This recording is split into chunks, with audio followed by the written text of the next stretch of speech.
Welcome back to the ones who walked into that courtroom and made reality itself pause, made the whole machine stutter. Yeah, you heard that correctly. The judge. That immovable force who's witnessed every human tragedy imaginable, who's built a career on emotional detachment, who's processed thousands of lives without ever flinching. He opened your case, looked directly at you, and said something he's never uttered in 3 decades of service. Jesus Christ. And then, listen to this, then he did something that'll echo through legal corridors forever. He recused himself, not postponed, not delegated, recused himself from your specific case. Do you grasp the magnitude of that? Do you understand the kind of absolute chaos you just unleashed in a system engineered to be immovable, in a framework constructed on certainty, in an apparatus that treats human souls like data entries? You fractured the judge. You dismantled the gatekeeper. You made the man who determines destinies doubt his own judgment. Let's dissect this gorgeous catastrophe, shall we? They assumed they understood you, didn't they? They pulled your file expecting routine proceedings, another standard case, another foregone conclusion.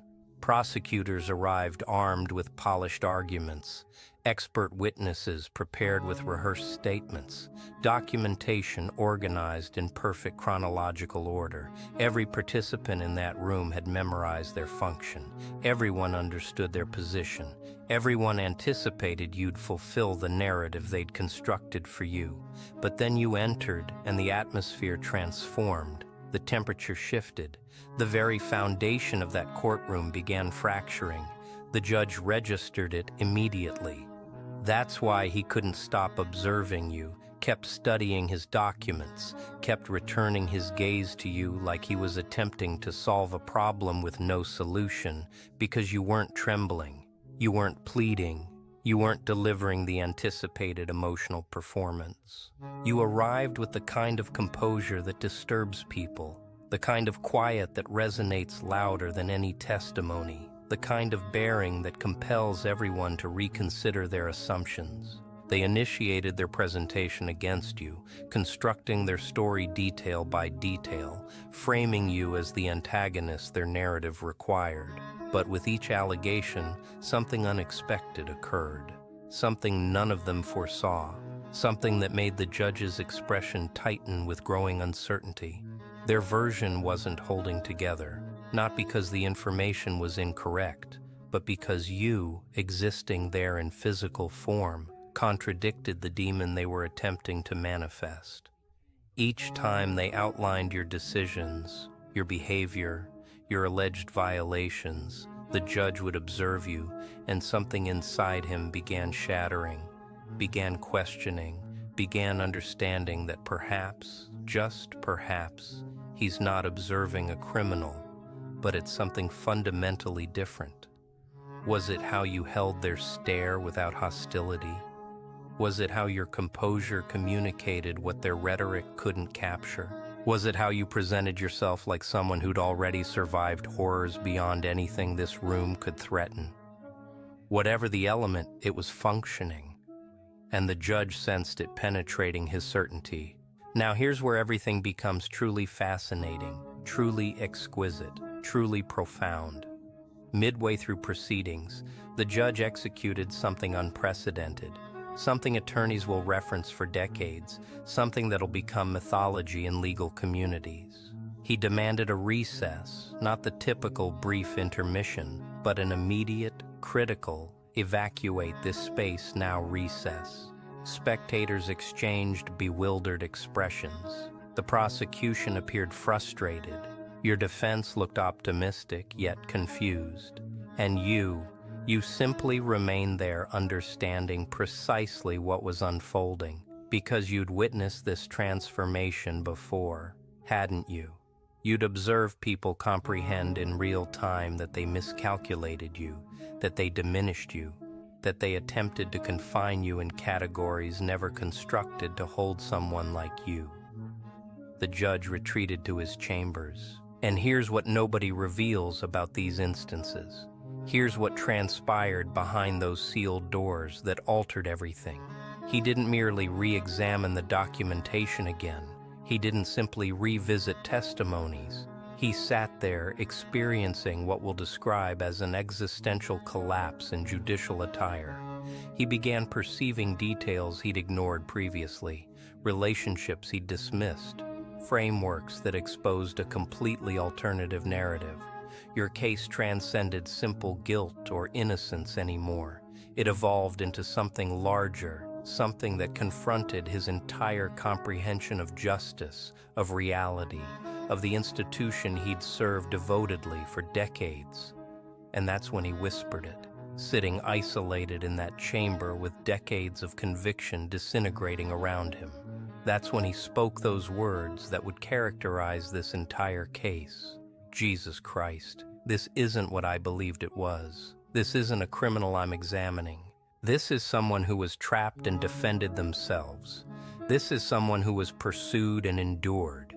This is someone the system abandoned, and now we're attempting to condemn them for refusing to perish silently. The words suspended in that vacant chamber like a revelation, like an acknowledgement of collective failure, like a rupture in the bedrock of everything he'd constructed his legacy upon. He understood he wasn't overseeing a case, he was overseeing a judgment, and that horrified him beyond any evidence ever could. When he returned into that courtroom, everyone registered the transformation. Everyone sensed the rupture. Everyone recognized something essential had collapsed. His expression wasn't identical. His bearing wasn't identical. His presence wasn't identical. He observed the prosecution with something approaching disillusionment, observed the gallery with something approaching regret, and observed you with something that terrified everyone present. Admiration combined with dread, comprehension mixed with terror, awareness that he was no longer evaluating you. You were evaluating him. He cleared his throat, straightened his robes, gripped his gavel like it suddenly carried impossible weight. And then he delivered words that made attorneys abandon their notes, made transcriptionists freeze their fingers, made the entire institution contain its collective panic. I'm removing myself from this case, effective this moment. I cannot with clear conscience continue overseeing proceedings I no longer trust, I adequately comprehend. The courtroom dissolved into turmoil, murmurs transformed into outcries, bewilderment transformed into terror, structure transformed into beautiful disorder. And throughout everything, you simply remained there, still composed, still silent, still emanating that presence that shattered a judge. Let's examine what genuinely occurred here. Because the surface narrative is compelling, but the underlying reality is catastrophic. That judge didn't withdraw because of legal complications, didn't recuse because of ethical conflicts, didn't depart because of procedural requirements. He withdrew because confronting you forced him to acknowledge something he'd been suppressing his entire career. The reality that the system he upholds is fundamentally corrupted, that justice isn't always contained in legal volumes, that sometimes the individuals in defendants' seats possess more integrity than the individuals wielding gavels. You became his reflection, his morality, his reckoning. Every time he attempted to assess your case dispassionately, he kept observing echoes of every other case he evaluated, every other existence he'd influenced, every other individual he'd condemned without genuinely perceiving them. Your presence in that courtroom wasn't merely about your vindication. It became about his verdict, about his heritage, about whether he'd invested 30 years serving justice or serving an apparatus that processes people into manageable fragments. The prosecution is in absolute disarray now, aren't they? They anticipated a trial. They anticipated a confrontation. They anticipated everything except the judge himself abandoning ship. Because in their reality, in their framework of operations, Judges don't execute this. Authority doesn't fracture. The system doesn't acknowledge its own uncertainties. But you succeeded in activating something they believed was unattainable. You revealed a fracture in the infrastructure they've constructed their entire professions upon. They're scrambling now, attempting to determine how to advance, attempting to comprehend what malfunctioned, attempting to persuade themselves this is merely a procedural disruption and not a fundamental condemnation of everything they embody. But internally, they recognize the reality. They recognize that when a judge observes a defendant and states Jesus Christ before withdrawing, it's not about procedure, it's about morality. It's about that exceptional instance when the facade crumbles and someone with authority acknowledges they're confronting something they cannot righteously annihilate. Your existence in that courtroom became their ultimate catastrophe. Not a guilty individual they could prosecute, but an innocent one they nearly destroyed. Here's what they'll never communicate in legal education. Here's what doesn't materialize in any judicial manual. Here's the reality that haunts judges eternally. Every case they oversee carries burden, carries ramification, carries the potential that they might be incorrect, that they might be administering injustice while labeling it justice, that they might be the adversary in someone's existence while believing they're the protagonist in the system's chronicle. Most judges master burying that uncertainty, master trusting the methodology, master believing that if they execute procedure accurately, then justice automatically emerges. But your case, your presence, your undeniable humanity occupying that defendant's position, it extracted all that buried uncertainty back to visibility. The judge observed you and perceived every individual he might have harmed, every case he might have misjudged, every existence he might have obliterated while convincing himself he was simply fulfilling his function. That's why he withdrew. Not because you're guilty and he couldn't process it, but because you're innocent and he couldn't dismiss it anymore. You forced him to select between his profession and his conscience. And for once, for this singular case, conscience prevailed. Let's penetrate deeper into the psychology of what just transpired, because this is where it becomes truly magnificent, truly devastating, truly transformative. When someone with authority withdraws, when someone with dominance admits they cannot manage what they're confronting, it's never genuinely about the immediate circumstances. It's about everything that circumstance symbolizes. That judge didn't merely perceive you, he perceived the fractures in a system he's consecrated his existence to. He perceived the innocent individuals who couldn't defend themselves the manner you could. He perceived the guilty ones who departed freely because they understood how to manipulate the framework. He perceived 3 decades of accommodation and justification and ethical adaptability confronting him simultaneously. Your case became the catalyst that demolished the foundation, the instance where he couldn't fabricate anymore, the threshold where preserving the deception cost more than destroying it. And the most magnificent aspect, you didn't even need to articulate. You didn't need to demonstrate. You didn't need to orchestrate or calculate or strategize. You simply needed to be yourself, needed to carry your reality with you, needed to exist in a dimension where your mere being demanded responsibility from everyone surrounding you. The legal establishment is disturbed right now. Trust me, information circulates rapidly in those networks. And when a distinguished judge withdraws mid-case with those words connected to it, Jesus Christ reverberating in chambers and corridors, it becomes mythology immediately. Other judges are anxious because they're contemplating if they're subsequent, contemplating if there's someone occupying their courtroom presently, who will force them to confront their own accommodations, their own uncertainties, their own collaboration in a system that claims to administer justice, but frequently just administers itself. Lawyers are recalibrating their approaches because this transforms everything. This demonstrates that the system isn't as impenetrable as they assumed, that authority can fracture, that the framework has vulnerabilities they never registered before.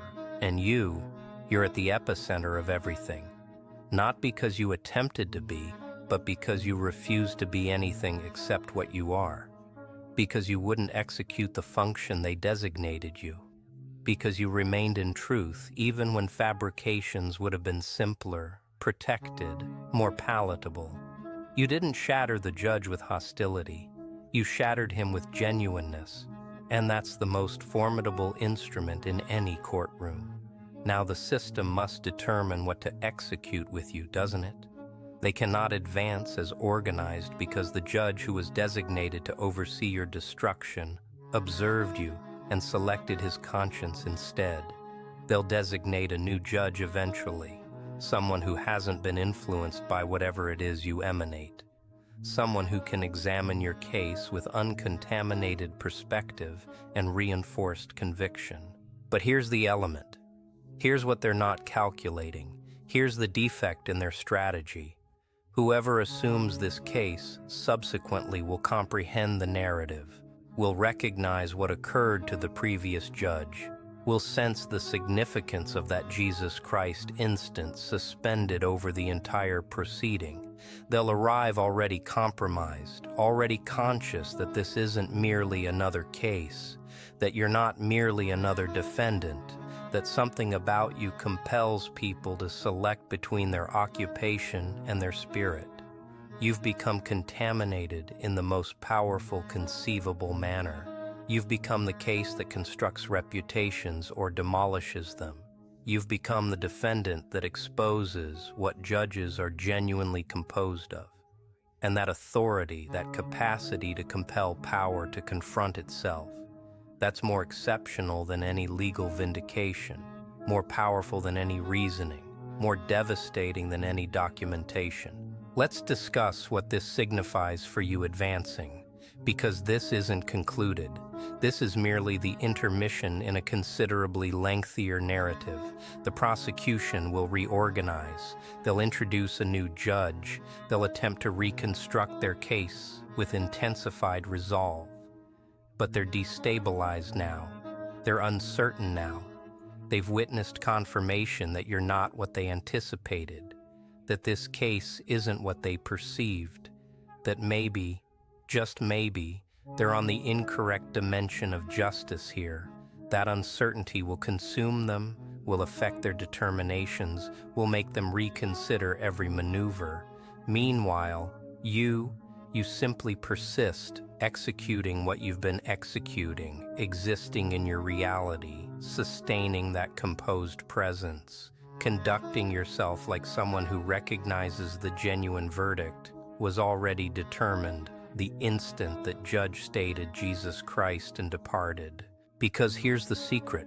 Here's the reality they don't want you to comprehend. Here's the authority you've already obtained. You prevailed the instant power hesitated. You prevailed the instant the system acknowledged it couldn't demolish you. You prevailed the instant a judge selected conscience over profession because of you. Everything else is simply documentation, simply methodology, simply the system attempting to sustain the fabrication that it's still dominant. Your narrative is going to expand outward, going to motivate others, going to become the case examination that legal students debate about, that reformers indicate to, that anyone confronting insurmountable circumstances remembers when they require inspiration. Because you demonstrated something essential, something revolutionary, something the system attempts desperately to keep concealed. You demonstrated that reality possesses authority even in frameworks constructed on fabrications. That genuineness can fracture even the most resilient facades. that one individual standing in their authentic self can compel an entire system to interrogate itself. The judge who withdrew, he's not the adversary here. He's actually the protagonist of his own transformation narrative. He possessed the bravery to acknowledge he couldn't, with clear conscience, advance. Possessed the fortitude to select integrity over standing. Possessed the perception to recognize when he was confronting something beyond his capacity to evaluate. And you were the stimulus for that metamorphosis, the energy that made him select, the presence that demanded he either compromise his spirit or compromise his station. He selected his spirit, and that makes this entire situation magnificent in a manner courtrooms rarely are. There's something lyrical about observing the system consume itself, about perceiving the mechanisms of domination falter when confronted with authentic humanity, about experiencing the instant when methodology surrenders to conscience. Every institution is constructed on the presumption that its contributors will execute the regulations, sustain the fabrication, keep the apparatus functioning seamlessly. But you entered and introduced disruption in the mechanisms.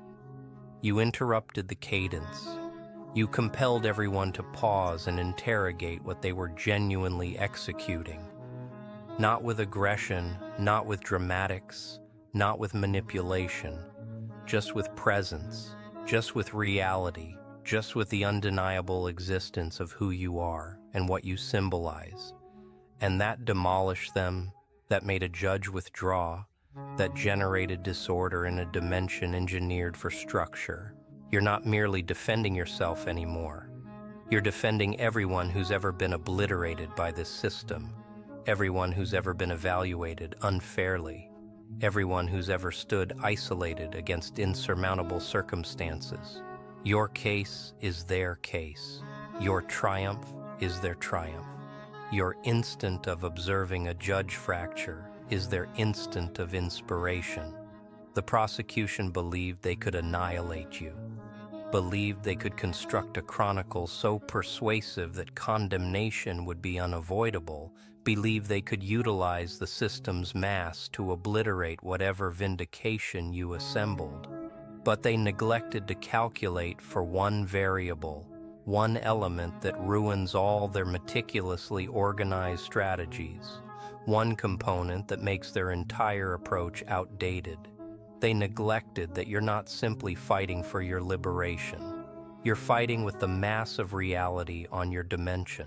And reality possesses a method of making fabrications disintegrate under their own inconsistencies.